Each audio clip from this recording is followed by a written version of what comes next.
Hey, welcome to the second episode of the Dune Over. I am Dan, the host, with my lovely Mentat assassin Jennifer at Comic Books Will Break Your Heart. Comics Will Break Your Heart on YouTube, with the Duchess of Atreides, Syd, and from the Harkonnen slave pit, Cidnya, at Cidnya Reads. So I wanted to start out, since we're all together. A little thing happened last week around Wednesday. It was a thing. There was a Dune trailer. Denis Villeneuve. I believe Cidnya said the sexual tension in the trailer got her. Yeah, between me and the trailer. Yeah. Yeah. Oh, you get it. You know. I mean, I should. Jen and I did a reaction video and then caught shit because I couldn't figure out how to put the actual trailer in the video in the stream. It's about us, Dan. I still really enjoyed your reaction video, though. Got wowed in submission. Especially when the sandworm came out, I was like, okay, it was worth every last extra penny they put into that worm. Oh my god, that maker. Did you see Shai-Haloo. Did you cleanse the world? Did you see all the memes where it was like everyone after they saw the Dune trailer and it's just like worm. You know, I had I saw the Chalamet stuff start. The Chalamet stuff was going on prior, but I had a lot of people message me asking me why the sandworm looked like an anus. It totally does. An anus or our president's mouth. Whichever. Yeah, you know? I mean, all those friendships are now severed, obviously. Yeah. Hey, Dylan. Thanks for stopping in, buddy. So Jennifer and I just kept going, so stoic. Yeah. Well, I really appreciate, oh my goodness, like Timothée Chalamet, like you can, that intensity. I already know he's going to nail that intensity. Mm-hmm. Well, I'm just excited. Oh, no, you go. Sorry. Go ahead. I was just like, I love Denis Villeneuve, whatever. I don't know. It's French, I think. Whatever. I love Enemy is one of my favorite movies. Like, I love the abstract, like, intensity with like the sci-fi horror aspect to it. Kinda. It's more like sci-fi drama, but I'm so excited for Dune. I saw the trailer and I was like, I mean, I'm upset it's really whitewashed because that's an issue, but I could be upset about it and also want to see But weirdly, movie. they also used a lot of African-American cast where they changed what they are, because a character we meet in the chapters we're in, Thufir Hawat, the Atreides Mentat, he's an African-American in the new movie. And then Liet Kynes, who we haven't met yet, they gender swapped and made an African-American woman. So, and even thinking about Duncan, you know, he's not like just white, and I think that, you know, with Chani and Zendaya, Syd had the tweet of the year about Duncan. What was that? With Hey, get me 1,000 Duncan Idahos. I'll be the 4,000. Yes. Okay. I'll be the tyrant. Yes. To be fair, obsession with Duncan Idaho is canon for House Atreides. Amazing. Dude, and you're still here. Don't like Dune. Judah, thank you for being here. I think that this group is here to make you a believer in Dune, maybe.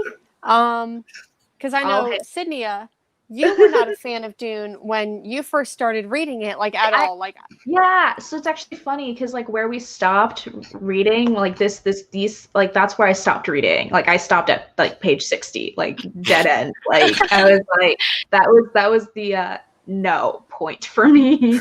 no. Like after chapter 4, I was like, yeah, I don't know what the fuck is going on. I'm gonna have to like.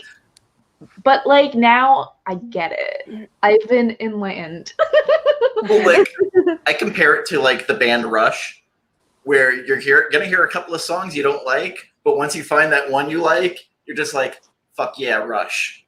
It's hard sci-fi with 2 Ds. Hard with 2 Ds. Hard sci-fi. Yeah. Uh, the trailer like really got me because also like it is the strangest shout out to Jodorowsky's Dune that they fucking use Pink Floyd. Pink Floyd. A Hans Zimmer version of Pink Floyd. I didn't even realize that. Yeah, it was Pink Floyd's Eclipse, Brain Damage Eclipse from Dark Side of the Moon. Oh, that's so nice. I feel like we're gonna see so many nods to that original Dune, in a 100% like wonderful way. Like it's not just gonna be like I stole this or I'm taking this idea or using it. Like using Pink Floyd was a nod. I even think using the actress who's playing the look of the Reverend Mother I fucking loved. Yeah. And to me, like her look, I know we talked about it in the reaction video, but like her look to me is 100% a throwback to David Lynch's Dune. So I'm very curious how many times I'm going to rewatch this movie and pick out all of the little like Easter eggs.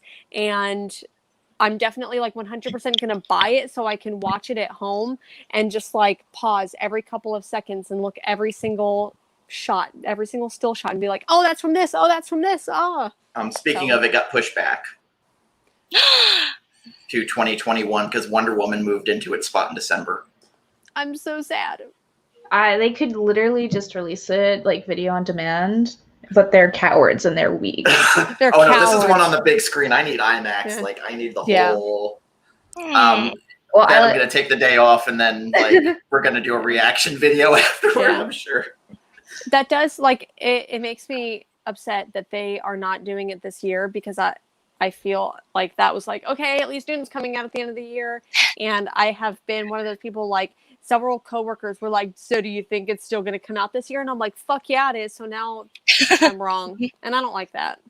But Grant Morrison and Alan Moore are going to save 2020. They're going to have that wizard fight at the end of the year on New Year's Eve. I'm convinced that it's just Alan Moore because he wrote the instructions to how to fix this year in Jerusalem, but no one's fucking read it, so we don't know. No one's finished it. No one's it's finished really funny. My roommate started reading Jerusalem, was like, I don't know if I can like physically read this. Then got the audiobook, and then was like, I'm still not sure if I can finish it. And I don't think he's finished it. I think he was just like, what are you telling me, Alan Moore? And I was like, dude, no one knows what Alan Moore is telling you. I'm here to tell you that it's the instructions on how to fix 2020 are written into Jerusalem and no one's fucking read it. So we won't know and we'll probably never know. I mean, do we deserve to know? You're right. We're not good enough to know. You're right. If we can't understand the instructions, yeah. I also would like Saga to come out to end the year right before New Year's. Just God, I don't even know. Yeah. Are you ready? No, I'm never ready. Like after the way it ended, I was just like, needed a year. So like, I didn't realize where the ending point was for Saga. And then I read it all. And I was like, oh my God, where's the next volume? And then it dawned on me like, oh, I've caught up. Yeah. I don't want to talk about this. I just remember messaging Syd and I'm like, I don't even know what to feel right now. Yeah. And then when the person who was in my life read it and got mad about it, I was like, yep, that's a thing. Well, they can die mad. Yeah, they can pound everything and sand themselves in the face. Syd Cidnya punching them into orbit, whatever. So let's start the book where the second chapter, funnily or more funny, was that after Syd mentioned Piter's voice, him from Powerpuff Girls, while I was reading it, in that voice. Does that make it? Of a certainty, Baron. Have you guys ever watched It's Always Sunny in Philadelphia? Yes. Okay, so there's an episode where they go back in time where like the bar in Philly is part of the founding of America and the Revolutionary War. Oh, I remember and this. Mac and Dennis are dressed up and they're like, yeah. yes, and they're doing that. So like that's how I read his voice was yes, in that like drawn out musical way. In particular, this line is like, "He's most uncouth, Baron. Addresses you as Harkonnen." Like, I'm reading in the voice. I was like, oh God, like this is going to be a thing now. I'm going to be reading it like this the whole chapter. And I sure did. And then like he sounded like, Baron Harkonnen sounded like Mo from the Three Stooges. Like, you've ingested too much spice, eh? Yeah. You can't take me, see? Yeah, like a 20s like mob dude, like something like, I don't know. So, Cinia, since you are the noob on this, what did you think of the introduction of the Harkonnens? I thought they were kooky. That's a good word. It's really funny because like the first chapter was like pretty serious, and like the tone of like the Dune trailer was like incredibly like stoic and serious. But reading like Peter and like the Baron Harkonnen and his son, his nephew, like I forget what his name is. It starts with an F. Fade Rotha. Fade. What? He was Sting in the David Lynch movie. Fade. Oh, Fade. Okay. Fade. It felt comical, almost in a sense. It felt much. very, very, very like comically evil, comically the villain, which I thought was like funny. And I was like, is this like supposed to be like that? Because it seemed like such a tonal shift. Because I know that when we read chapter 3 and chapter 4, where we go back to Paul and like all of his stuff, it's like, I guess it's like that divide between like they're having a very serious like, you're going to be like, I don't know, like the Messiah or whatever. You're going to go to Arrakis and you're going to try to stop these bad things that are supposed to happen. But then like Baron Harkonnen is just like, he must be defeated. And I'm like, this is kind of weird. It was kind of weird. Peter was very funny to me. Like he's always threatening to kill him too. He's like, he's very good, but I don't like the way he talks to me. And like openly says it too. Like the Baron's just like, I could fucking kill you, but you're still kind of worth something to me, so I'm not gonna kill you just yet. It's like Transformers Megatron with Starscream, where Starscream's always scheming against him, but he won't get rid of him. Yeah, am I supposed to get like that mentats are supposed to be like seers of sorts? Is that what I'm supposed to gather? Like they have premonitions of the future, living computers. They do like organic like computations. They take spice for their awareness, and they basically are strategists, I guess would be the best word, except assassins too. Yeah. Okay, like predictors, like a predicting machine in human form. Okay, that's what that was. Okay, I highlighted it and tabbed it because I was like thinking machines, but they're people, and I was like, is this not magic? I was like, I don't know what's going on, man. And if you don't mind, if I in the back glossary, a mentat is that class of imperial citizens trained for supreme accomplishments of logic. Human computers. So that in the like back guide, that's. I haven't even looked at the back of those because it's scary. I would say like only like because I went ahead and did it, and I was like, wow, I feel like I'm getting a lot more information than I should have in the first like couple of chapters. So I'd recommend only look at the one word, like don't look at some of the other ones, because then it'll kind of spoil stuff. Yeah. There's a line I like in here. And to think, Baron, the Palash Emperor believes he's given the Duke to your spice plan. How poignant. Because they say his voice is musical. Yeah. For a mentat, you talk too much, Peter. Like, just the little back and forth, like, it's just... they hate each other. Yes. And I'm here for it. Like, this is a fun chapter.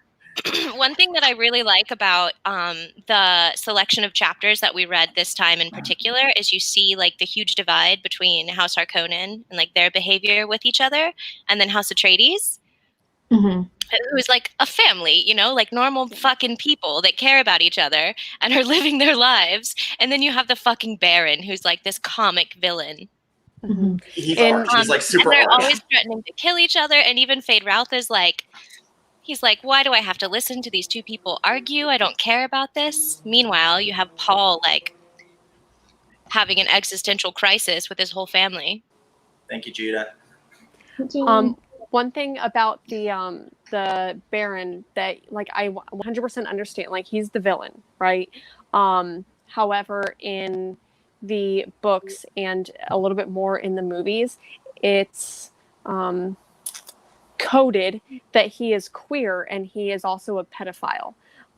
So my one hope for there was no subtext. He was like in the book it's not just coded. Sucking his thumb like look at that. Like, I'm looking at my male cousin, and like even in this chapter, he's saying to his 16-year-old, his nephew, he's saying to his 16-year-old nephew, like, oh, we're going to retire, and I'm looking at him in this way. And even though there is no like, you know, whatever that happens, it's very much implied, and I really hope for the love of Shai Hulud, whatever, that we do not see that in this adaptation whatsoever.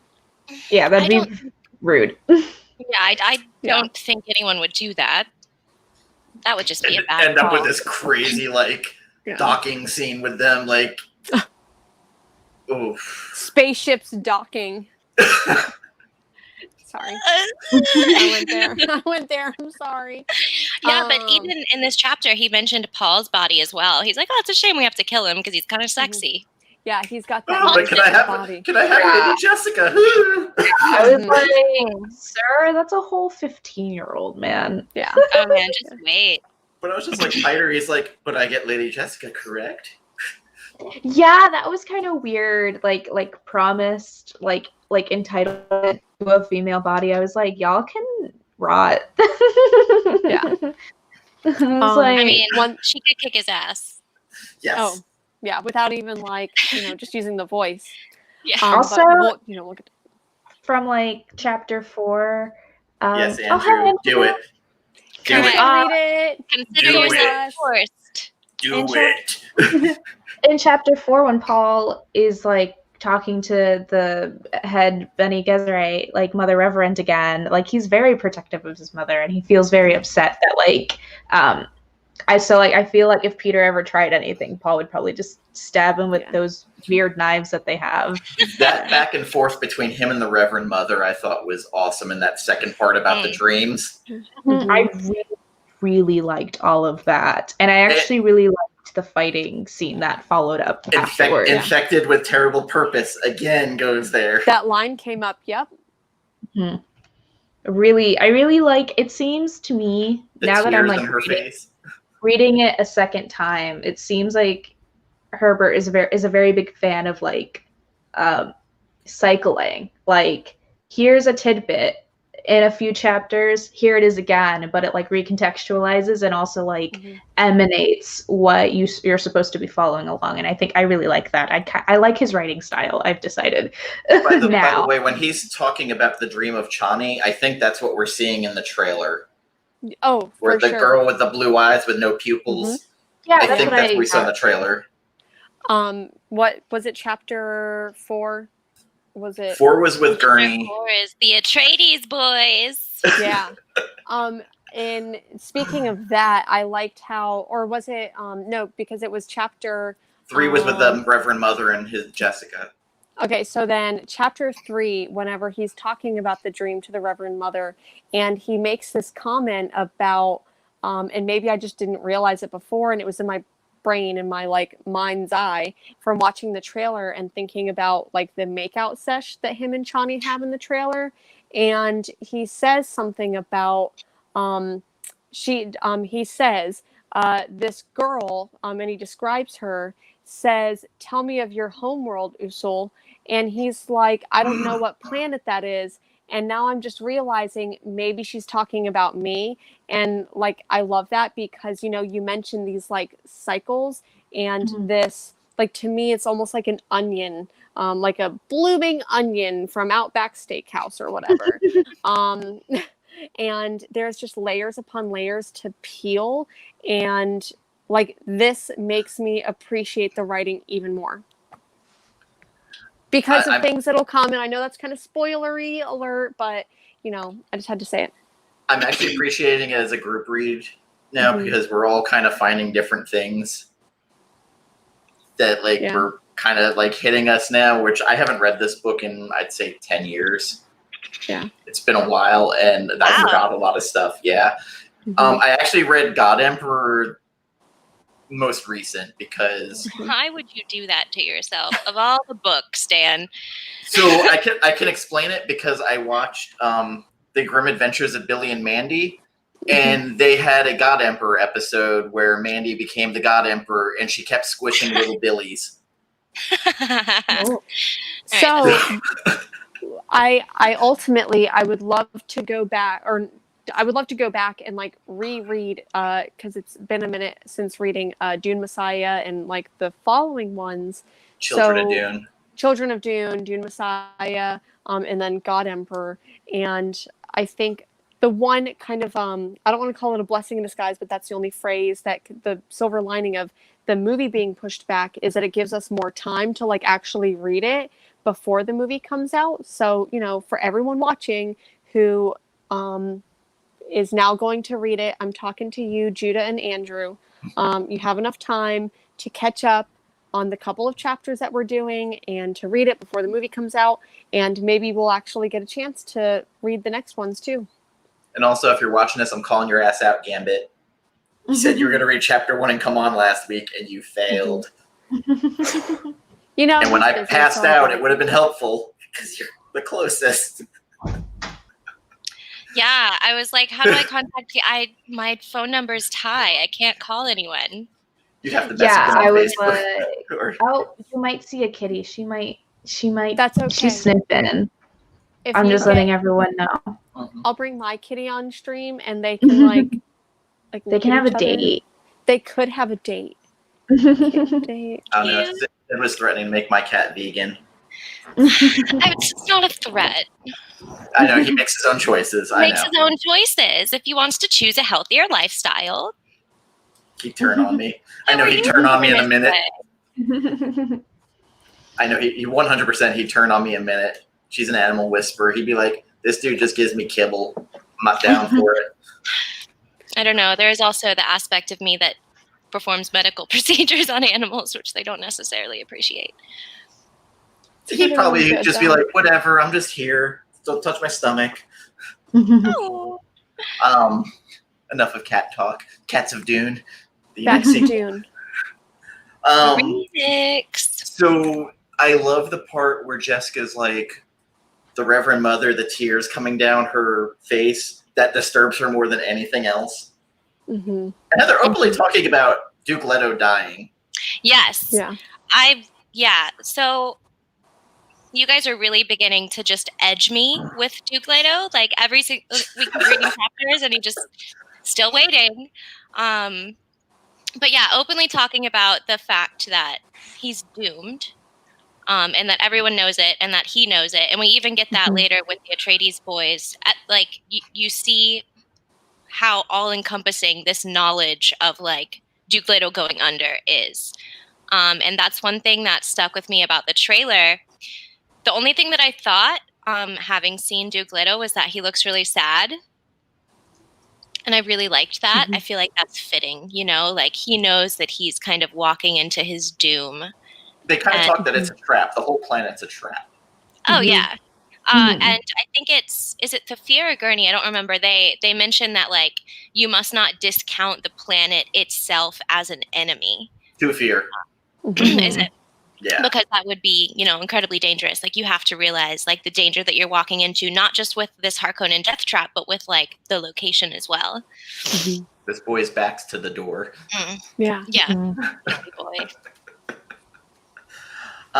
The one thing I bothered me, because they talk about that whip mark across Gurney's face, and in no movies have they ever shown that scar. whip So they scar. make such a big deal out of describing this man as hideously ugly time and time again. Yeah, Patrick Stewart in And the who first do we movie. get? We get Patrick Stewart, and now we get, what's his Josh name? Brolin. Josh Handsome Brolin. man. Yeah. He was Jonah Hex, and that's when I thought the Jonah Hex scar would probably be like work in this movie. Yeah. And they maybe once again this was something that I had overlooked in one of the last reads of this, but what is it? Something Secundus. Saluna Secundus. Yeah, and talking about the like slave pits on Harkonnen, and that's where he got it. So man, like seriously, I feel once again just peeling back all of these layers of things that are going on, because I think that one of the tropes that's used in like all media is the people who are evil are coded as queer or as pedophiles, and it unnecessarily, like to me that's unnecessarily, like it's bad to me, it's bad writing in that sense.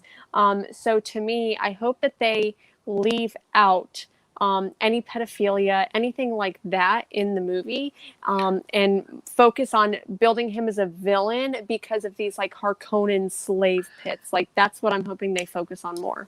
Mm-hmm. I think they'll put him more as like sloth and gluttony. Yeah. Oh, because that's basically what he is. They described him as fat like 1,000 times, like his fat hands and like his legs can't even carry his weight. Yeah. Which Yeah. I thought was a like very vivid image because it was like they are like, oh, his body mass is like suspended. Buoyed, yeah. He's got pincers holding up his fat folds. It says 200 kilos is the number that they say. Yes. 200 kilos. And I just picture him having T-Rex arms. How many pounds is that? Because I'm, raised American and I don't know the metric system. 440, 450. Okay. It's a lot. Yeah. Which it looks like so far in the movies, like from this trailer, I think that we are going to get 440.925. That math was so good. Yeah. That are you a mentat? I live in Asia. Yes, some Americans. Yeah. So I do think that he's not necessarily going to be like fat, like voluptuous. I think that he's going to be more of like BBW. Yeah, like I think that he's going to be more like curvy. A thick boy. Like he works out. Like maybe we haven't seen him.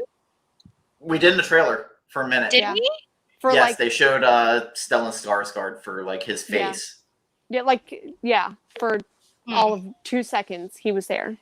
It was right after Dave Bautista's Raban the Beast, who did the whip mark across Gurney's face apparently, because I forgot about that. Yeah. I mean, they dropped a lot of info in chapter 3 and 4, but like subtly just like spacing it out, just like here you go. World building. Oh,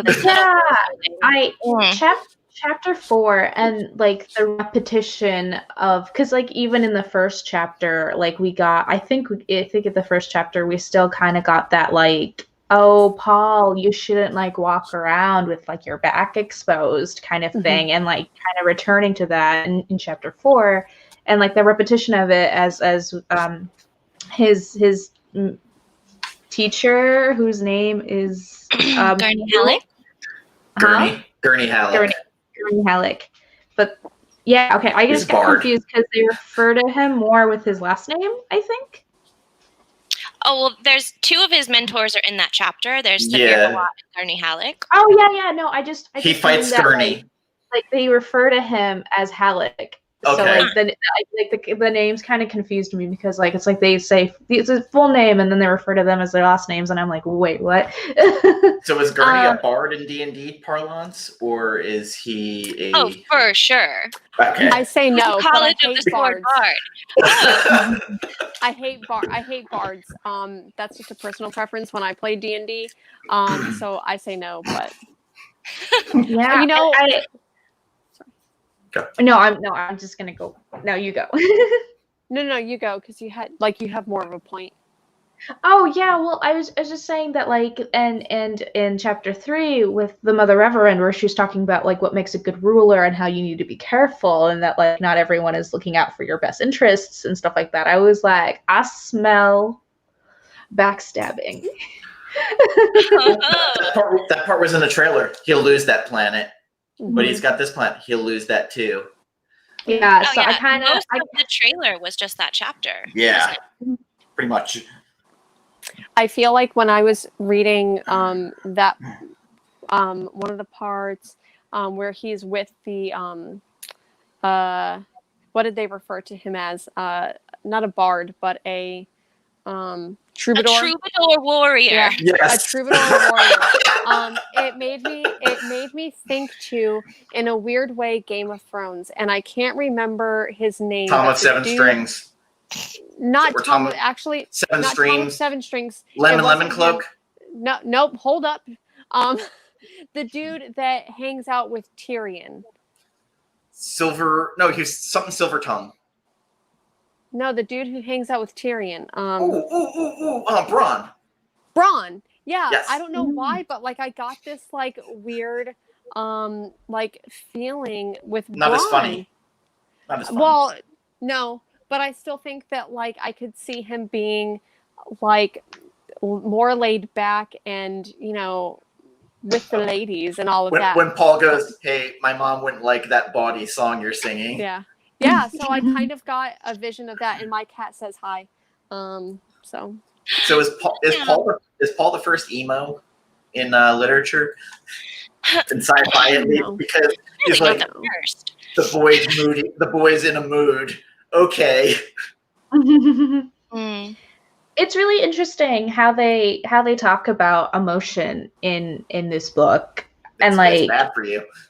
yeah, it's like everyone is trained to be as if they're not emotional, which I mean is like is that like Dune kind of set that precedent for like sci-fi, because I know in a lot of sci-fi fiction there's a lot of like a lot. yeah, there's a lot. I know Dune is formative within the sci-fi genre, but it was what 60s, so like I'm not sure how overreaching it is, you know. But Paul is basically Anakin Skywalker. oh yeah, I can Anakin kind of tell. Skywalker is basically Oh my god. Mhm. Yeah, I kind of was like I think I read something where it was like Dune was super formative for like modern. The like, Jodorowsky's Star Dune was Wars stolen and stuff from like Yeah. badly. Like Alien came out of that. The Fifth Element got stolen from it because the Inkle was stolen from. The Inkle, yeah. During that fight scene, I just pictured at one time Paul turning around and having the Peter Parker hair from Spider-Man 3 when he was all emo. The Tobey Maguire. Oh, come on. Don't do him like that. Yeah. Finger gunning it down. No. I will say that the fight scene was very fluid. Like the stream Slow of knife. motion was very nice, and I think the dialogue and characterization for what's his name, Halleck Gurney. Yes. Gurney. Was really interesting because it kind of seems like he's this like somber guy because he knows like you said, like we mentioned, like it's like everyone knows that what they're going into, and Paul's just like, I don't want to go, and he's like, man, I'd love to like have fun and just like do stupid stuff, but like you don't even know what you're getting into, and I think it's so. He gets serious, and Paul's like, "Is he the assassin? Oh shit!" Yeah, I was just kind of like shocked at like that kind of finessing of drama was so well handled. I haven't read something like that in a very long time. So, Syd, do you have any BD energy for this one? Thank you for asking, Dan. Yeah, not a lot because again, still being edged with my Duke reveal. But, so in the Barons chapter, there is, of course, the letter, the sassiest letter ever to have been written in a political context. Well, read by Piter, how could it not be? Well, I mean, even so. He calls you Harkonnen. No honorific, nothing. And then he finds it Leto of Arrakis. Ooh. The audacity. So that's one. And second, this is a small point, but when Gurney attacks Paul to train him, and they come to a draw, basically. Oh yeah, like I just stab like, you in the yeah. Yeah, right there. And Paul's like, he's like, would you have really hurt me? And Gurney's like, hell yeah, if you didn't fight up to your standards, I would have given you a nice scar. And he's like, my father would have been upset if you had hurt me. And Gurney's like, no, he wouldn't. Your father would have been upset that I didn't train you to fight properly, not that I hurt you. Oh. Is Gurney one of your favorite characters? Genuinely, like every member of House Atreides is one of my favorite characters. Gurney, for sure. If I had to rate the mentors, oh fuck, this is hard because it's like Gurney, Idaho. Gurney's kind of like the Gandalf of it, sort of. Yeah. And then Aragorn is basically Duncan, Idaho. Oh well, when you put it like that, yeah. That actually gives Good with me his a lot sword. of context for my reading going forward. I also I like how they talk about Duncan, Idaho a lot, and we haven't met him yet. And I think in the trailer, and you guys mentioned this in your reaction video too, is there's like a bit more Duncan than there canonically should be. Like one scene in particular, I'm not going to say this because it's a spoiler, is a Gurney scene in the book, and they give it to Duncan, and that makes sense. So I didn't know that they were splitting this into two movies until I watched your video. And I was like, that makes perfect sense. So we kept guessing. What's the cut scene going to be? Is it going to be when he rides the worm? Oh, spoiler. Sorry. Hey. It's not really a Hey. Sorry. Is it going to be a spoiler if the book's been out for like more than half a decade or than half a century? Well, here's how I feel about spoilers. I feel like within the context of like talking about stuff, and if other people aren't going to be like, I feel like spoilers are fine if like even without context, it doesn't mean anything to you yet. But if you know enough context to like gather what's going on, then like that kind of sucks. You know what I mean? Yeah. I feel like as long as it's not like Dumbledore dies on page 379, meh. So, yeah. I sent Sorry, Cinia the David Lynch version of the Gom Jabbar, and she was like, "Why are you fucking with me with this?" Okay, look, listen. I love David Lynch so much, and it makes me so sad that he's just like. I actually watched. Okay, so you sent me that link, and then I watched. Like, someone made a clip by clip like comparison of the Dune trailer with like clips of the David Lynch movie, and I watched that, like, and that was interesting. And then like they're weird, like we just read that chapter where like they're fighting and they have the shields, and like I watched the David Lynch shields. I was like, oh boy, this is bad. But Patrick Stewart has not aged. He has not aged. Also, I sent Syd the video part of them using the sonic weapon, which doesn't happen in the book. Yeah. And I was just like, this movie looks like it's not good. And I was watching a David Lynch interview where like people were asking him about Dune, and he was like, Dune is like the biggest failure. It makes me so sad. And he was like, never make a movie that you don't want to make because it's a joke. It's a sick joke, and it's gonna make you want to die. And I was like, oh my god. I think at the time though, nobody could have translated the book properly. No. And just technology wasn't there.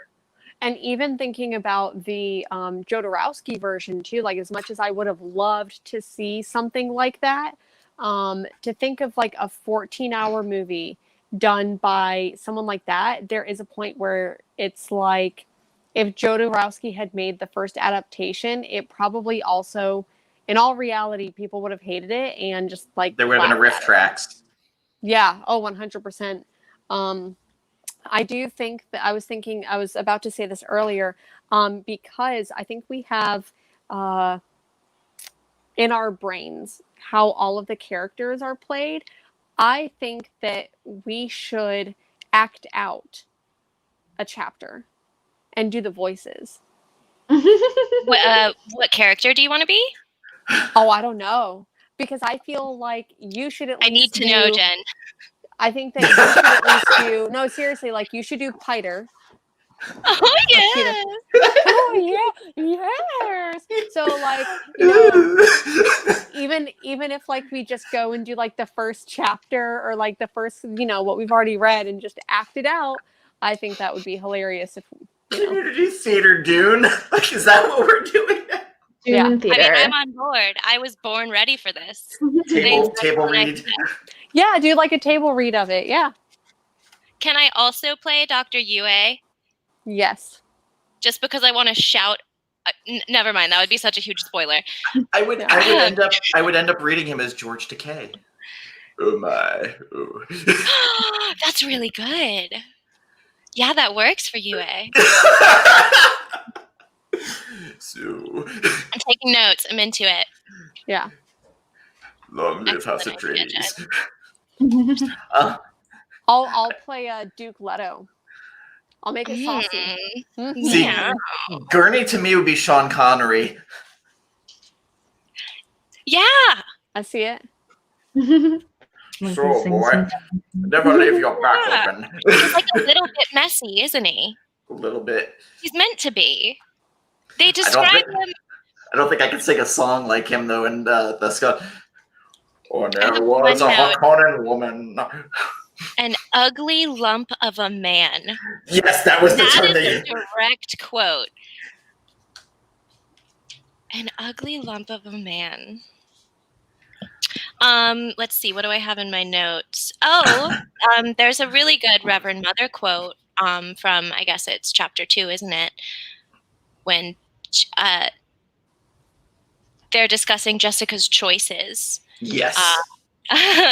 Which is really interesting because, Cidnya said this earlier. The way that they react to emotion is that it's negative.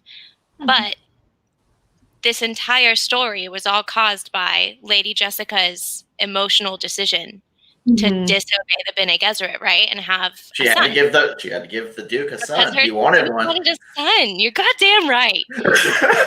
I told you that they are only daughters. Listen. Look what you did to the bloodline. Duke wanted a son. Listen, if Oscar Isaac said, "You're gonna have 10,000 of my babies," I'd be like, "Yeah, okay."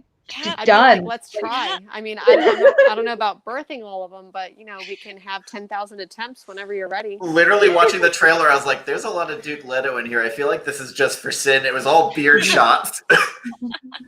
You guys, I think when you were watching it, you were like, "Is Sydney asleep, or did she just pass out?" When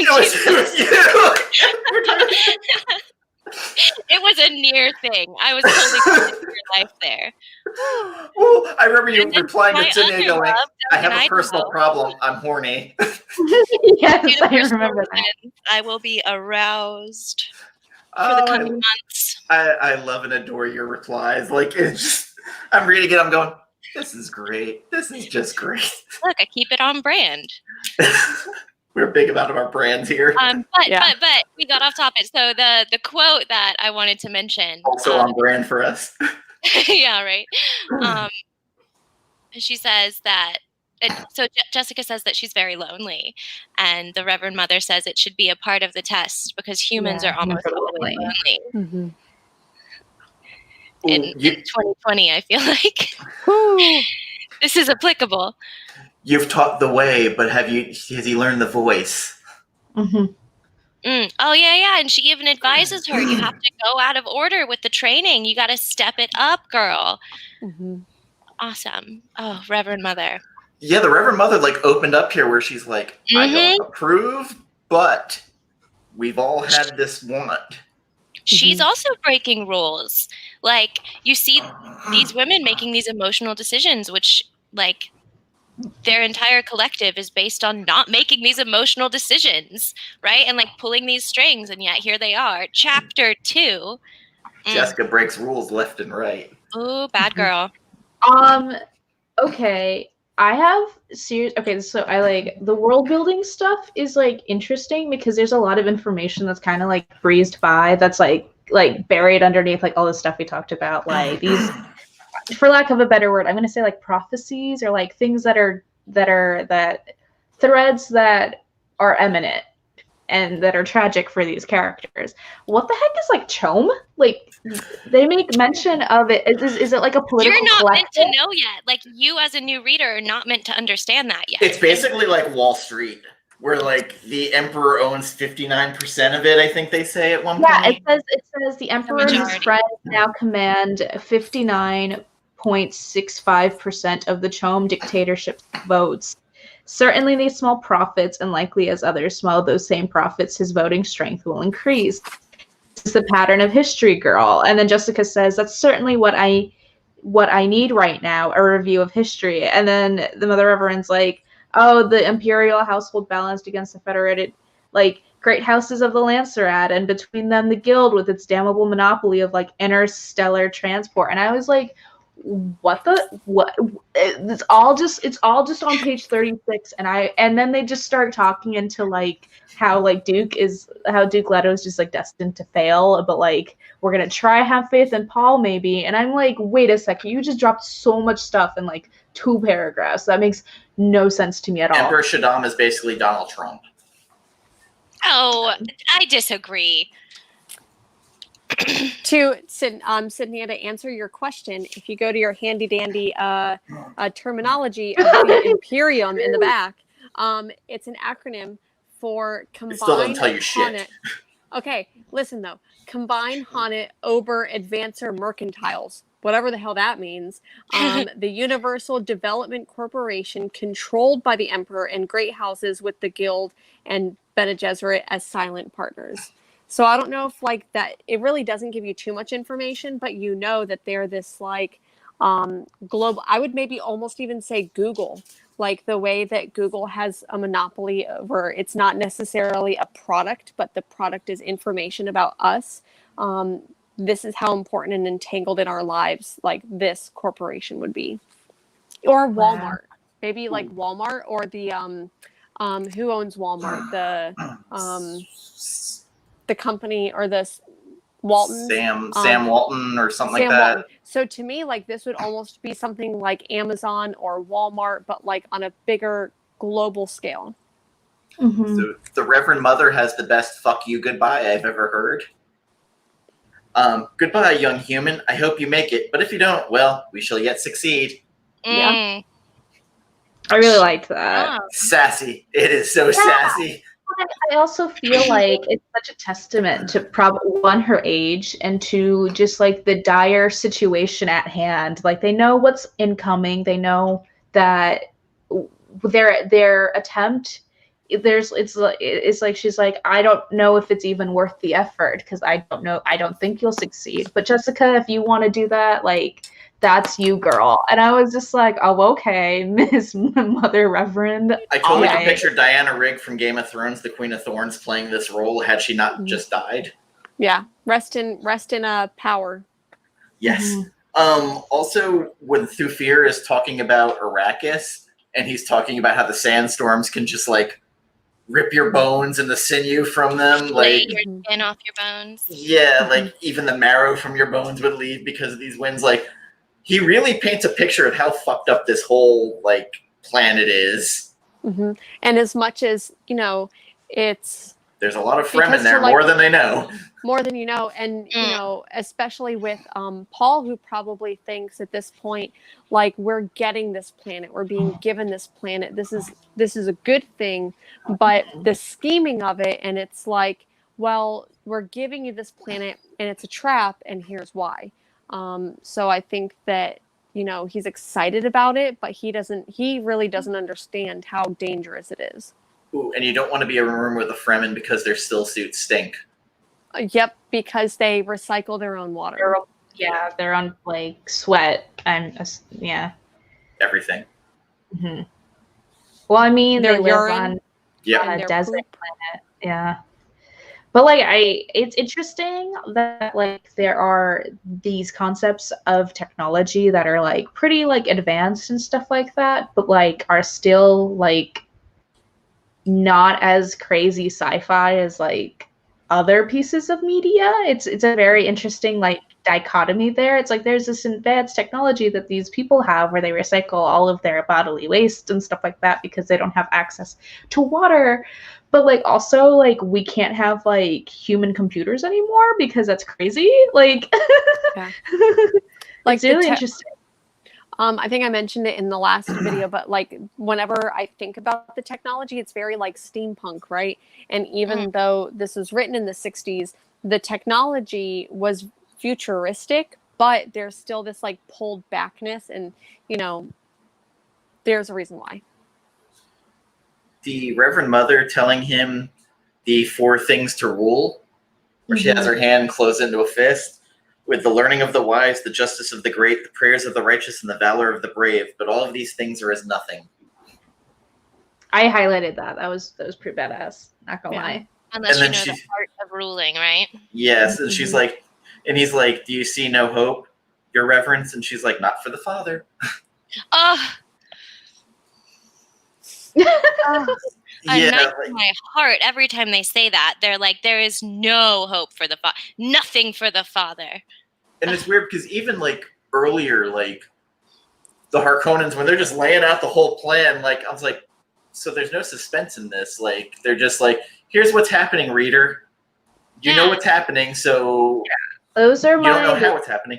Those are my green stickies.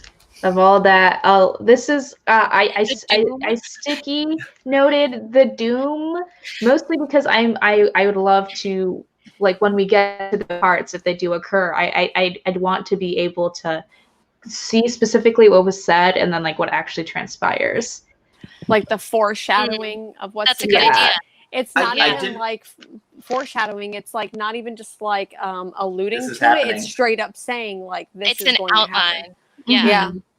And it's weird because I don't remember like in the earlier reads I had of how much they like talk about Paul's destiny. Like I didn't remember the whole, terrible purpose. I don't remember it being hammered so much. In this read through, I'm like, boy, they're really telling you like straight up he's gonna do some horrible shit. Yeah. Well, I mean, so Paul's terrible purpose, that's like an internal thought of his, right? Yes. He hasn't said this to anyone. He's not like, I see a terrible future ahead of me. I see a path laid out and I don't understand. Like that's internal to him. What the Reverend Mother is saying to him is, if you want to survive this situation, this is what you're going to have to do. And she says that many times, if you intend to survive this, because your father is not. Nothing for the Father.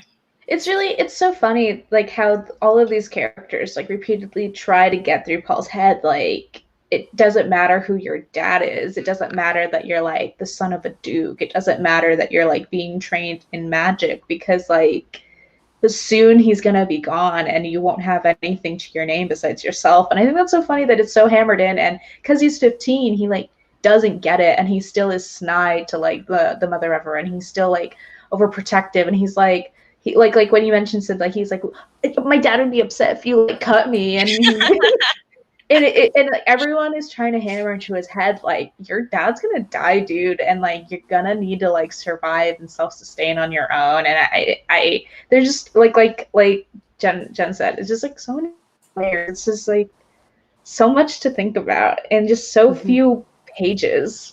And then the Harkonnens are like, we want everybody to know what we're doing. We want them to be scared of us. We want them to know it was us. Yeah. They must. Everyone must know for this plan to succeed fully. And isn't there that bit where I think as he's talking to the Reverend Mother, he's like, you're acting as if my father's already dead, but he's not. And she's like, and like yeah, she's basically like, what's done is done, and he's like, but he's still here. And she's like, you can't change that. Yeah. Like she knows the plan already. She 100% is in on what's going on. Everybody, I think that's an important part of mood. I don't know if that's the word I want to use, but the experience of the beginning of Dune, like going to the planet Arrakis, is like the knowledge that everyone involved has that like this will end badly. Like they know that they're going to their doom. It picks strange times to do like the Hickman info dumps though. Like during a training session where it's like, we're just gonna drop this weird shit on you and just like digest this shit while during a fight. It's like, wait, what? Hold on. No, see, I love it. I love it in the it's very akin to me how I feel about like that enemies to lovers trope where it's like they hate each other and there's like these two driving forces between like two very like different people who like have knives to each other's necks and then like in just a split second they decide to kiss or whatever. But instead of that, it's like all of these like inklings of like the future of like you need to grow up, boy, like you're 15 but you're gonna have to be a man, like oh, I can like stab the shit out of you and like I won't feel bad doing it because you know like need to know how to protect yourself. And I kind of loved that intensity, that like fervor that was like written in that scene. I was like oh my god, this is amazing. I love Gurney's like, he didn't learn that from Duncan. Where did he get this from? Where did he? Yeah. And I think that, you know, there's a little bit of that where it's like, is Paul a Mary Sue where he just has all of this information, but he's, you know, been taught some of it. I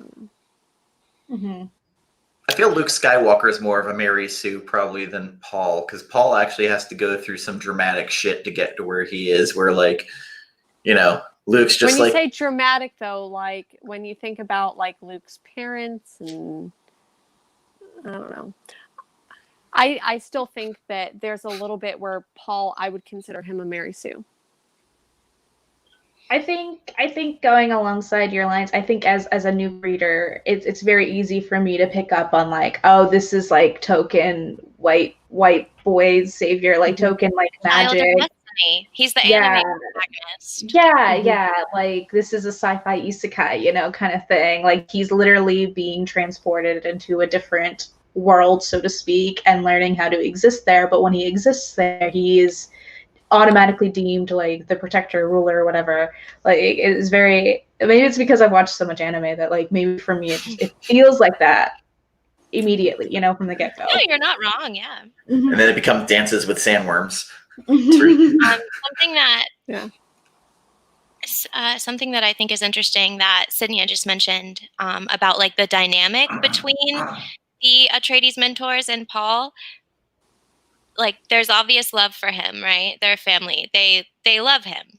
Tough love. And they love the Duke. And there's a little bit of a mention, I think it's the fear, where he says like, how do you think Duke Leto acquired such good men? And it's by being a good man himself and by arousing loyalty in people around him.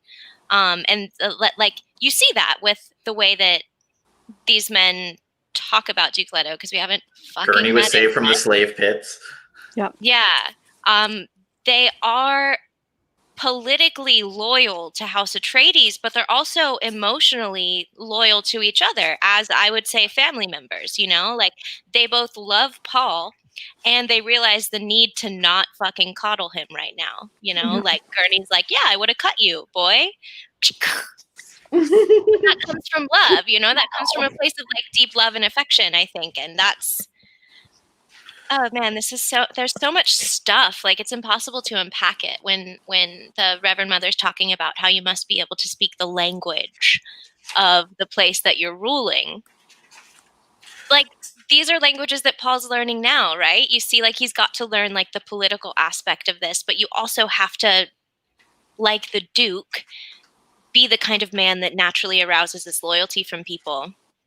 And then on Arrakis, you know, there's a lot of languages he has to speak. There's the languages of the Fremen, and then like the language of the Landsraad, and like Chom, all of this.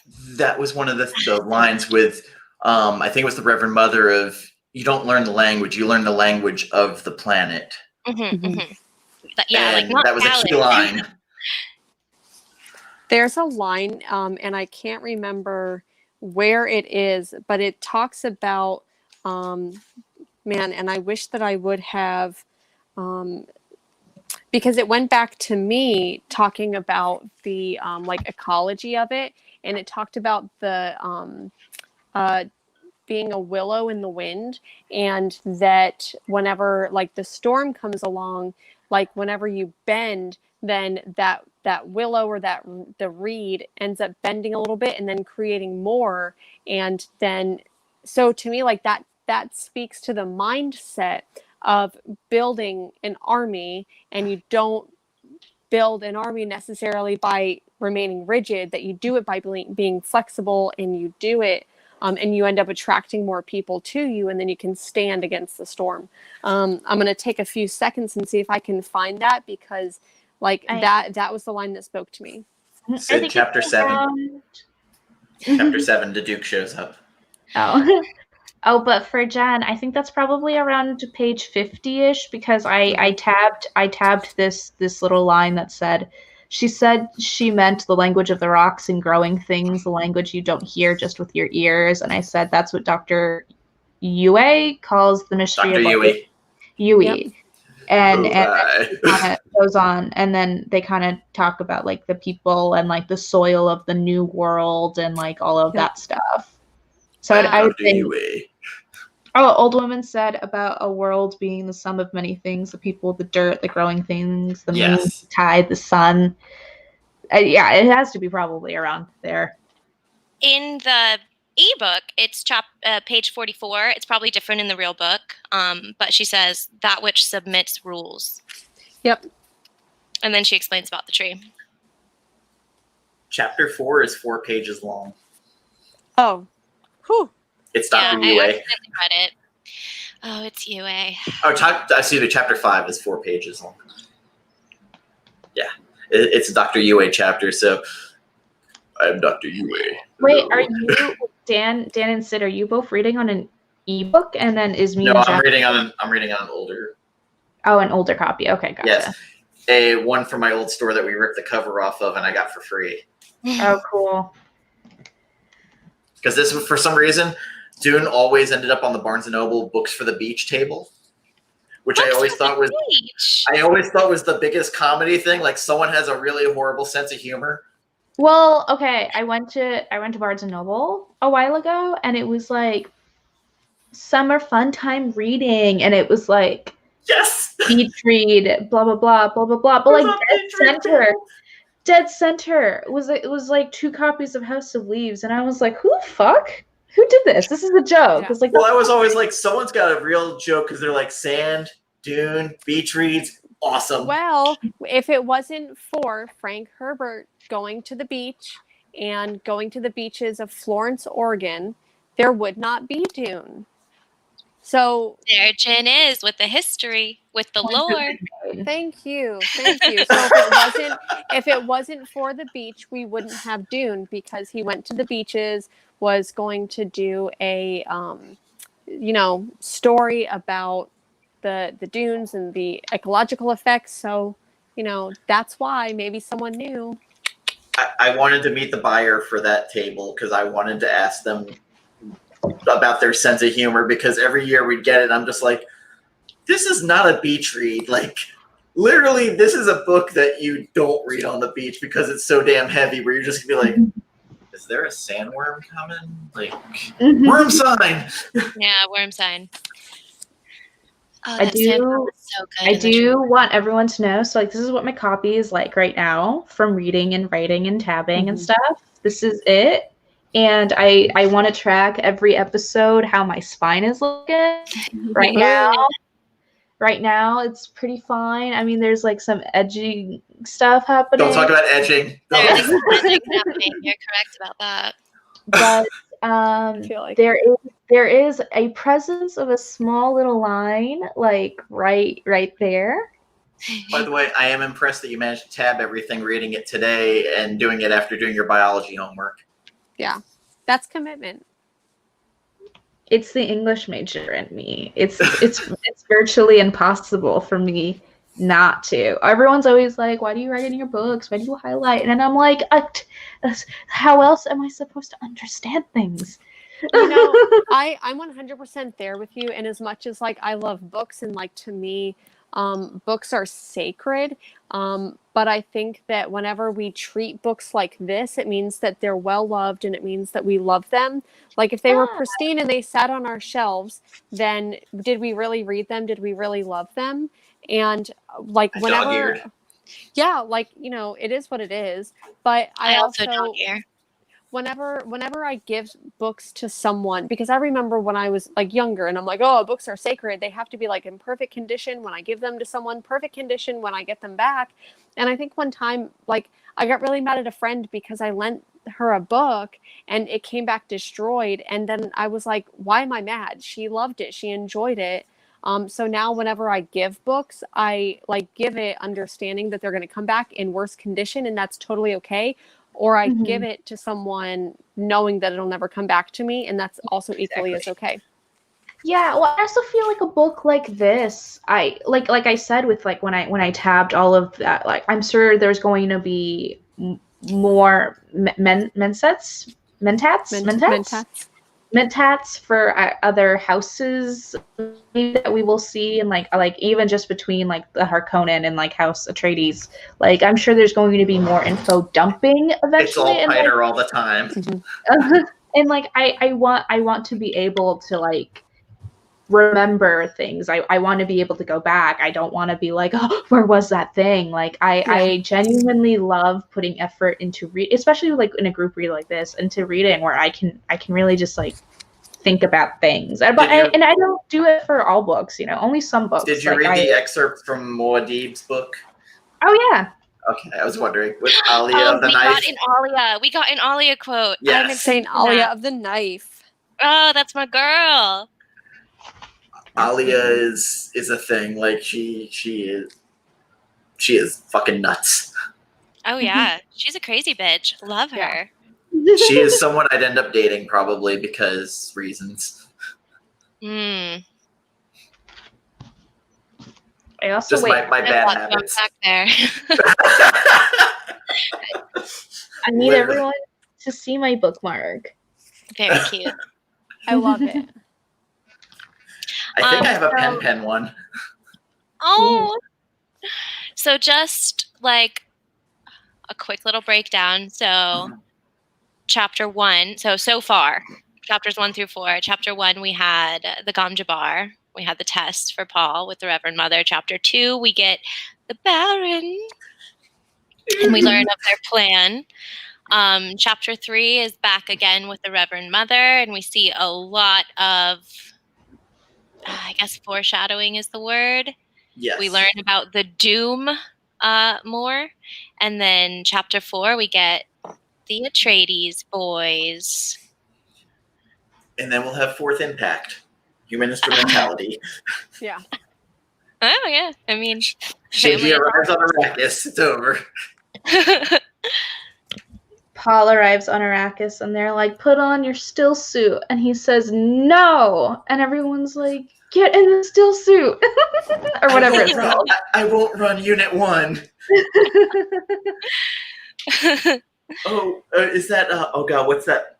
What's his boyfriend's name? Kawaru. Kawaru. Love him. Love them. Ride this worm. Okay. Phrasing. So far, what are your thoughts on the book, Cidnya, other than like you're starting to get indoctrinated?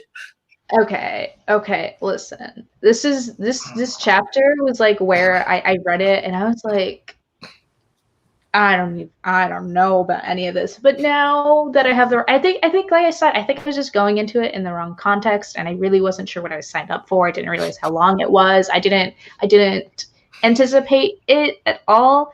But I find that despite, I mean, obviously it's very dated issues, like I'm generally enjoying this because I like politics in my writing. Like in my reading, like I just finished reading The Poppy War, which is basically like a historical fantasy with like lots of like political theater and stuff like that, and I love this. Like, and I also love Game of Thrones, and it kind of reminds me of like what I love about Game of Thrones. Like, aside from like I love Daenerys, so that's just that. But I love. Have you watched the last season? Listen, I don't want to talk about that. Okay, good. Okay. Sid hasn't watched it, so she's pure. Okay. I know nothing. Don't listen. Just yeah, don't. no, I'm not gonna say. But I think now that I have the right mindset, I'm coming to find like, oh, there's so much in this that I just kind of like love. Like, I love like that doom gloom type of atmosphere. I love how heavy it is, but I like that like Herbert knows how to kind of like shift tone and stuff like that. So like the chapter with the Harkonnens was like kind of funny. So it's like I'm glad to be able to. It was a tension breaker. Yeah, I'm glad that I can kind of pick out his writing style now, because I think when you first read it, I think you're just overwhelmed by how like his writing style, like the characterization of people, like he throws so many things at you. So being able to read it in a group read, like I'm coming to like understand some things. I'm still in the dark about a lot of things, but it makes more sense to me now, and so I'm liking it so far. I am really excited to see Duke Leto though. So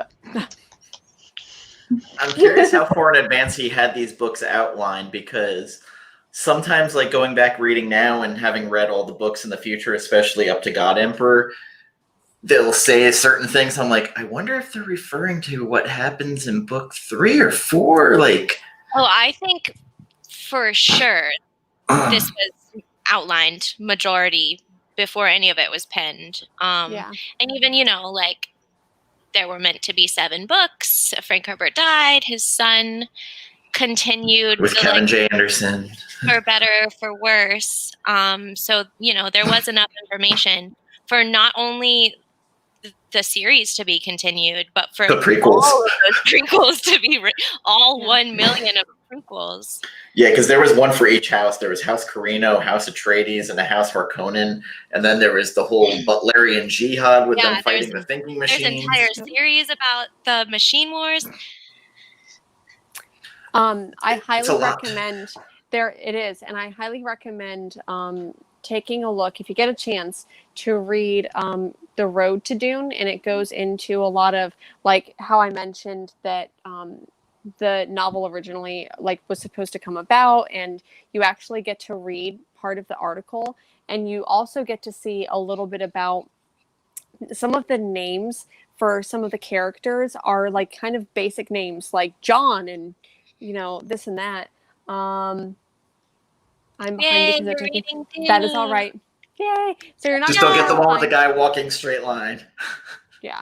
So when we get to that chapter about that, I'll lay in on Mr. Cover Artist. But anyways, back to Road to Dune. I highly recommend reading Road to Dune, because not only does it take a look at some of that history, but it takes a look at, you actually get to see the first couple of chapters and how they were originally supposed to be written, and they are completely different. And the series was actually what am I trying to say? Deny or rejected. It was rejected several times before we even got this. So you get to see what it looked like before it was rejected too. So Road to Dune, I highly recommend. I think I ended up buying it digitally, and it was like $4 or $5. So I'm really glad that we have you here, Jen, as our Dune historian. Thank you. We should all read that book, but having not read it, glad we have you. And you're not. Sid's gonna write her book, The Edging of Dune. Yeah, it's just the story of my life. Not every week we think we're getting Duke Leto, and we're not there. You said is it? Sorry. Oh no, I just have a question. So you say your thing first, because I was going to say we see Duke Leto in chapter 7. I just went ahead just to kind of like peek, just to give Sid something to look forward to. Oh no, it's okay. It's okay. He's he's in here, really. Mm-hmm. But my question was I don't know why I didn't. Oh, my cat. Oh, it's okay. That's okay. Come on. Oh. So okay. He's just chilling. How many? I didn't ask this for our first episode. How many times have you guys read this book? Like each of you. I want to know. I want like a count. You've read it 3 times before this, so this is your 4th time reading it. I would say this is my 3rd or 4th. Like it's not a fun read. Like it's not one you just pick up, going, "This is gonna be fun to read." Like I would say this is probably my 4th time. Like Dan, I think I've read it 3 times before this. Again, your first time reading is always like, "Ooh, I'm gonna get through this somehow." Mm-hmm. It's a labor of love, like, to be honest. God Emperor is so I meant to mention this earlier. I think that when we talk about Frank Herbert's writing style, one thing that he does to you is he makes you experience these scenarios kind of in the way that you're meant to experience them chronologically. Like, as a new reader, Cidnya is struggling because all of these things are coming into play in this story and you don't know anything about them. And that is accurate to like the experience of the character that you're reading about, right? Mm-hmm. Kind of. He's learning about all of these things and trying to understand them, and it's a struggle. And you as a reader are also experiencing that. And then when we get to God Emperor and everyone in the story has to suffer for 4,000 years, you as a reader also have to suffer for 4,000 years trying to read that book. Mm-hmm. I mean, it's hard. It's hard. It's slow moving, but like there's parts in it where you're like, wait, what just happened? But it truly is like an experience of 4,000 years of tyranny. Like, you're like, yeah, I get that. I'm there. It seems to me, and I think I told Dan this, and I made a joke. I was like, oh, haha, I'm going to like, once we like finish up book club, like for Dune, I'm probably going to get like a Dune tattoo. Because it feels like Dune readers and the writing of Dune feels almost cultish. Like Herbert definitely understood what he was doing, and he really wanted to like, because I think to pawn off what Syd said, like the writing of this is very intentional. Like I mentioned, the first episode is like fish out of water perspective, because Paul is also doesn't know what's going on. Like he's learning these things, we're learning these things, and we're supposed to be confused like Paul, because we're, even though it's like third person and we get other people's perspectives, like this is Paul's narrative, like obviously it is a story about how he eventually becomes what he becomes, and it's so frustrating because it feels like you are tunneling into his life, and you're there's so many things that you're like, I'm invested. And I can't even imagine what it's like to be readers like you, where you just like, you probably just are all consumed by Doom, you know? Yeah. You just think about it a lot all day, every day. Yeah. I was joking that you're going to get infected by terrible purpose. Mm-hmm. That's a really good way to describe it, though. Yeah, the writing's very intentional. Mm-hmm. That's a good word for what I was trying to express and failing. Leaves a lot of strings where you're just like, okay, this is dropped on purpose, or like, what are we getting out of this? It's very rabbit hole-y, I guess. Is like terrible purpose.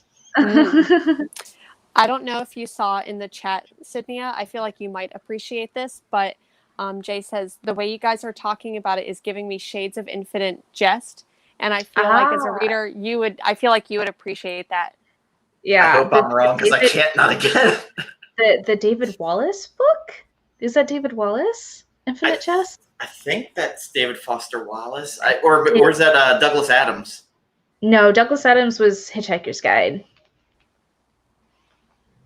Infinite Jest is something people David Foster Wallace. Okay, yeah. sorry.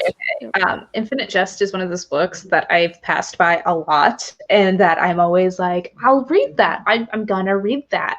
Because it's in the same realm of like HQ84 and like House of Leaves and like A Portrait of the Artist as a Young Man and like Ulysses and stuff like that. And then like there's Infinite Jest, and I'm always like, no. David Foster Wallace is so fucking pompous. I can't like.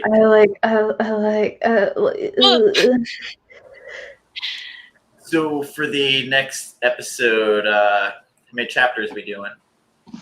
Well, let's figure out. Because 5 is 4 pages. Okay, well, definitely that. Can Let's we? see.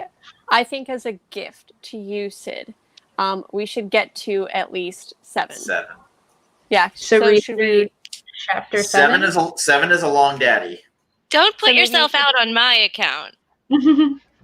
Well, it depends. Okay, so I read the 40 pages while like the TV was on in the background, and like I was like I think intermittently like looking up to like talk to my boyfriend and stuff. I read the 40 pages in about like an hour and 10 minutes and whatnot with the highlighting and the circling. So like that's my reading speed, if that is anything, guys. So, like, even the beginning of the chapter, the Erlon thing is, how do we approach the study of Muad'Dib's father? And then it's like, the Duke walked into the room. Because I think I can easily do 5 to 8. Yeah. So finish 8. Yeah. Because that might give a twofer of Duke chapters for Syd. Yeah. 5 to 8. What is that? 3 chapters? So that's 1 chapter. Well, 5, 6, 7, 8, 4 chapters. So yeah, we'll finish do- 8. Yeah, because 5 is such a short chapter, being 4 pages. Wait, Jen, can you just like tell me what page that's on? Yeah, that's what I'm trying to figure out myself. Page 60 on mine is chapter 5. Okay. 1. I don't think that helps. Why? Okay, wait. Is every edition of Dune, do they not number the chapters? No, they just put it book 1, book 2, book 3. So everyone, Okay. the chapters are signified by the quotes. Okay. The I excerpts mean, I by gathered Princess that. I Erlon. was just like, is it just this edition that doesn't have like chapter numbers, or like what? So All this of is I think it would be page 106 for us is the beginning of chapter okay. 9. So Wellington Yue, I'm so smart. That's where I had it. And I was like, I think Okay. this is it, but I'm Cool. like not sure. Princess Erlon, all she has is her books. Wait, Dan, does it say with like Paul Lay? Is that That's that the where we're beginning of ending? chapter 9, right? I don't know. I'm saying chapter 5. The start is the Wellington Yue one. 90. Sorry, I'm useless, you guys. With the ebook, because it's only divided into the books, not the So chapters. chapter 6 is page 66 for me. 76 is chapter 7.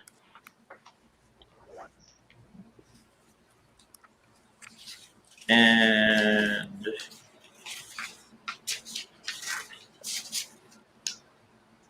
chapter 8 is page 93. Okay, what's the first line of it? So then we would read to So chapter 8? we would read to page 105. 105. Gotcha. Okay. Yes, 106 would start that next chapter. Yeah. So Yeah, to Paul page lay on the 105 bed, for yeah. you and I. Okay, cool. All right, we got it. Dr. Yue. settled. And then me we'll see. do the theater. Yeah.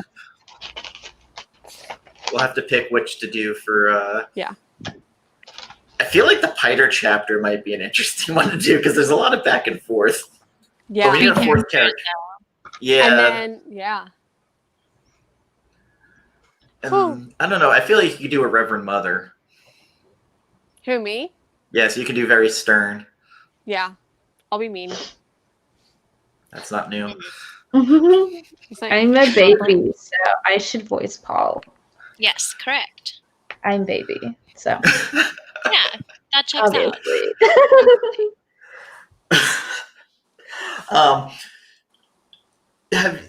So we were actually talking. Are we going to do that Sandman read along too? I really want to. I want to do. Okay, so here's the thing. Because Is that John I reads wanna- John's kids with comic, or John's comics with kids, and then Hasn't read Sandman. same with Mars. So here's the thing: is that Mars. I want to do it. Sandman? No, she hasn't No. read it. She's intimidated by it. And I was like, okay, so here's the thing: is that I was like, look, it's 9 volumes. Granted, they're thicker, but like Saga's 9 volumes. But here's what I want to do: I want to do like a Sandman and Saga and Dune reread. I can't emotionally handle Saga and Sandman. Yeah, I don't think I'll ever be ready for Saga, so it's probably just gonna be something that's gonna have to be thrust upon me. But You've never read Saga? Oh Wait, no, she's what? read it. I was like, wait, what? I've Oh my never God. recovered from Saga. Okay. I've read the first 2 Sandman books, and I actually didn't like 2 as much as I liked 1. Yeah. So then I never bought 3 because I was like, I don't know about this. Well, Neil Gaiman, I might be misquoting him here, but I believe he said that the first volume is a horror story, and then after that, it ceases to be like a horror story after that. It goes more into like big fantasy and a lot of mythology. Yeah. Maybe that's what I was like, boy, that wasn't spooky. That was literally why I didn't like volume 2. I was just like, but then again, Sid, you have the 2 people who hated Lock and Key's art on here right now. Oh, that's all right. Yeah, Listen, not everyone's opinion is always correct. You know, I actually I did not like the art of volume 1 of Lock and Key. However, I feel like it was a lot of the coloring style. I don't know if that had anything to do with it. But I did read the new Lock and Key spin-off or whatever it is. Mm-hmm. Yeah. And I really enjoyed it, and I enjoyed the artwork a lot more than I thought I would. And so now I'm actually excited to see the Sandman Lock and Key intermeshing. Okay. I don't want to vomit anymore. So. Okay, I have 2 things to say about that. I'm also someone who's like, here is the thing. I don't know if anyone can trust my opinion on like comic book art, because 1, I think Jeff Lemire's art is like beautiful in like its own way, and everyone's like, it looks ugly, and I'm like, yes, but like beautifully ugly. Okay, so like get that straight, like jot that down. Stylistic. 2, I think the art in Gideon Falls is like abhorrent. It's disgusting to look at. I look at it and I want to just vomit. Like, and I know that's like crazy because it won an Eisner. Everyone loves it. Everyone thinks it's amazing. And I don't know if it's just the people talking about it with so much passion of like, this is such like innovative horror. And I'm like, bullshit. I'm like, he literally just stole like fucking shit from like whatever. I don't give a shit. But like everyone's like, this art is amazing, it's innovative, it's great. And I think the panel work and the lettering and the design of it is very unique. It's very it's very like television-y, but like it's gross to look at. Like no one else really agrees with me. So like maybe I'm just Has Sorrentino blocked you? Yeah, so like don't listen to me when I talk about comic book art, because like I'm probably just wrong. Well, I mean, it's one. Sorry, I was just gonna ramble. That's what we're here for. That's our brand. Well, I was just gonna say, I mean, art is one of those things that's so incredibly subjective. You know, like there's not a scale for like what is good art and what is bad art. Dustin Wynn, amazing art on Descender. Yeah, I mean, no, except for that. That's an obvious truth and objective truth of the world. I think that I enjoyed Gideon Falls, but I do think that the artwork was very dark. Like I feel like it was dark and almost muddy and scratchy. So I understand that if the story is bullshit, baiting. But you know what? I what's it on the 5th volume right now? I haven't. The last issue's coming out. Yeah, I haven't read past the first one. So as much as I did enjoy it, like I haven't really gone and read more of it. So that tells you how much I really enjoyed it. I hate read it for 24 issues. Yeah. Which if Mercy went 24 issues, I think we might have done that. What is the next issue is the last one, right? I think so. Fucking goodness. Like, we literally started an episode going, we hate read something. It was like, was it Mercy? Yeah. We're like, yeah. That was it. And I wanted to love it so much. And man, the people on the marketing team for Image, they fucking got me, man. Because I've read 4 issues of Mercy and 5, whatever. I can't tell you what it's fucking about. So yet Philadelphia had like no marketing. Right. So that's just what we need another show to do, because we already had Burnout the last week and didn't do our Saturday show. Yeah. But this I actually enjoy because I like talking books, so this is like what I need. And I was planning on rereading it anyway before the movie came out. And this is actually revealing more to me than I got on my initial reads, which I don't know if I was just speed reading and just skipping over stuff, but definitely uncovering more. So we will be back next Monday, which we're doing 5 through 8. We will have the Duke. We'll have a sexually charged Syd on, which we have a whole BDE list for the Duke. What else is new, really? It's going to be rated R, so 18 and above. It's going to be the Lighthouse rated R, like cloacas. It's going to be OnlyFans. Yeah. We really need, we all need to do a Lighthouse episode, like, for 100%. October. Yes, 100%. Are we treating it as a horror movie? Have you seen it, Syd? Have you seen The Lighthouse? Holy shit. Yeah.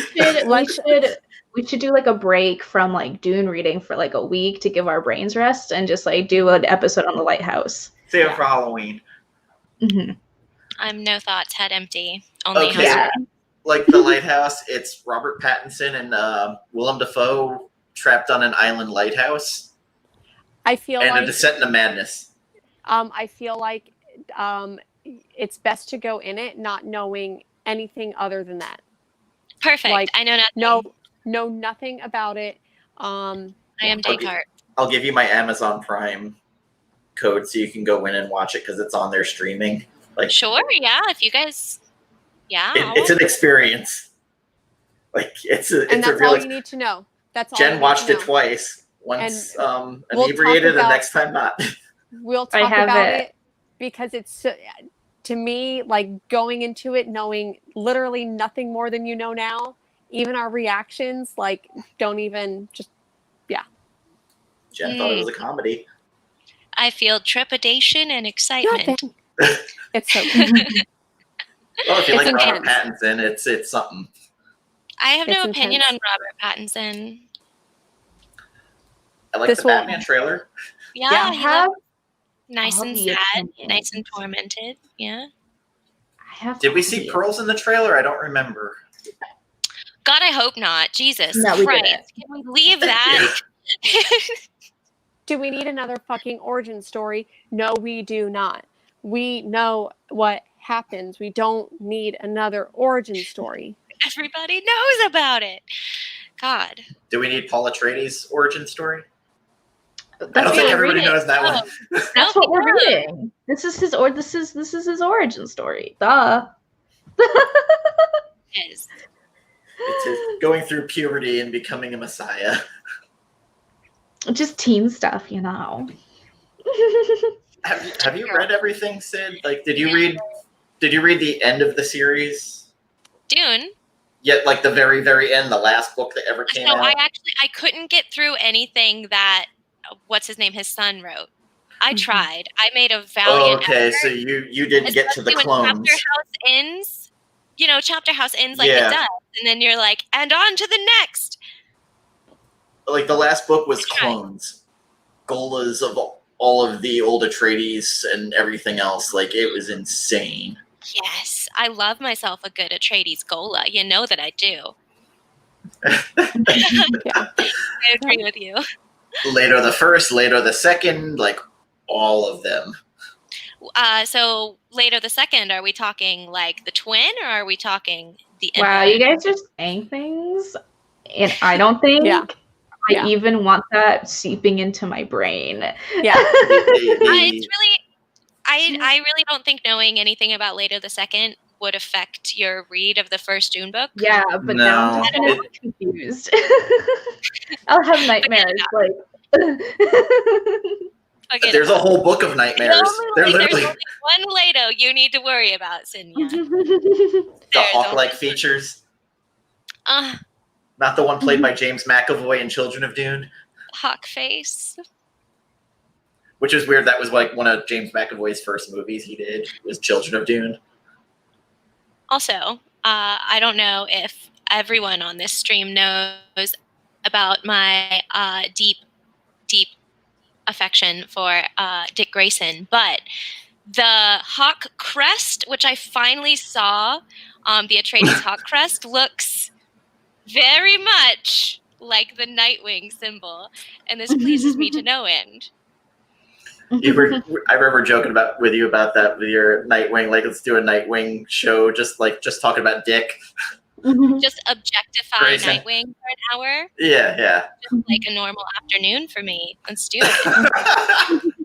Your Twitter does become like Dick After Dark. Yeah, that used to be like just my Twitter brand, is I would just thirst after Dick Grayson daily, but I think I've got a little more variation now. I now thirst about different things daily. I remember Grant Morrison like leaning into that in one of the runs where it was like, all right, we're gonna have these schoolgirls over at this assassin school, and that's in Grayson. Yeah, that's what is in Spiral.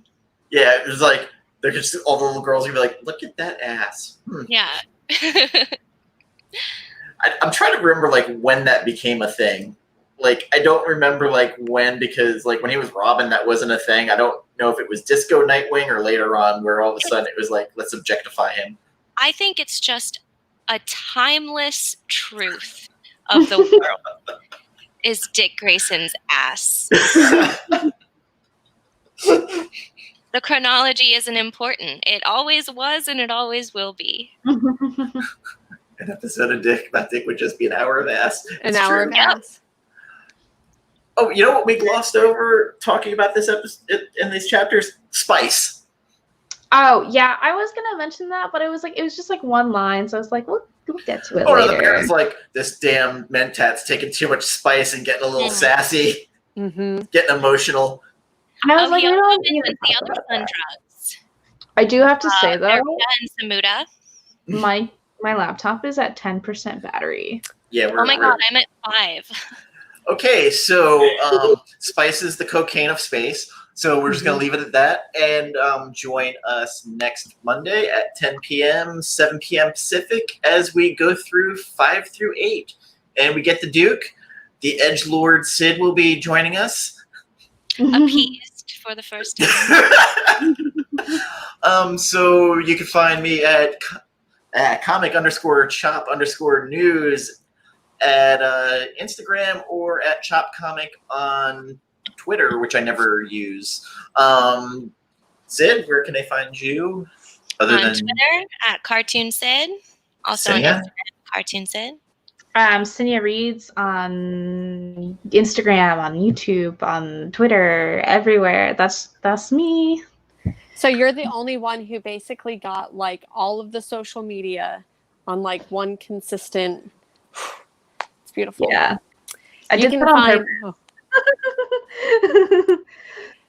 You can find me on Instagram at Comic Books Will Break Your Heart, but on YouTube it's just Comics Will Break Your Heart. Kid. Yeah. Yeah. You forgot that part with the Kirby quote. Yeah. Yes. So, don't forget, or if you didn't know, quote from Jack Kirby. So. And I'll just shout it out. If you're not reading Philadelphia, fucking read it. Like, great book. And that, I'm talking to you, Syd. I'm busy, but yes, I'll read it. We had that almost 2-hour-long interview with the writer, which degraded into him making fun of one of our panelists for half an hour. I haven't watched it intentionally because I want to read it, fresh. You will love the book. Yeah, I believe you. Good. I need to get my shit together. I say this now, and she'll be Thanks like, for "I calling fucking me out hated this book." It's okay. It's what we're here for. This is an intervention. And I sent it to Cidnya. I sent her the digital of it. So. I got so much stuff. I'll get to it eventually. Me and Syd. This is the thick boy. I appreciate you at least reading Dune with us, both of you. Yes. So. Yes. And Syd, of course, we love having you on here. It took the Duke to get you to come on with us. I would say let's all read Saga, but I don't feel like crying publicly. Yeah. No, absolutely not. I'll do that on my channel because it'll break your heart. So. Do you really want to ugly cry on stream? No, on Patreon. Get that coin. You're right. To be honest, I will take male tears any which way I can get them.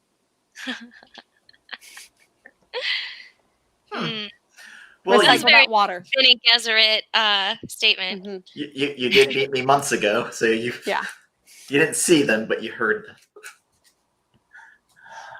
I'm still okay, Ari Saga. I'll never be okay. Yeah. I'll never recover. I'm forever changed. I'm not the person I was. MCR, I'm not okay. Parentheses. I promise. Ahead of its time, that one. It's just the ghost of you. Just never coming back. No, I don't even know all the words to that song. Don't. But everybody's stuff is dying, so much like the Duke, we're dying. I'm sorry, Sid. So long, farewell. Well, on that note. Bye, everybody. Take care. Bye.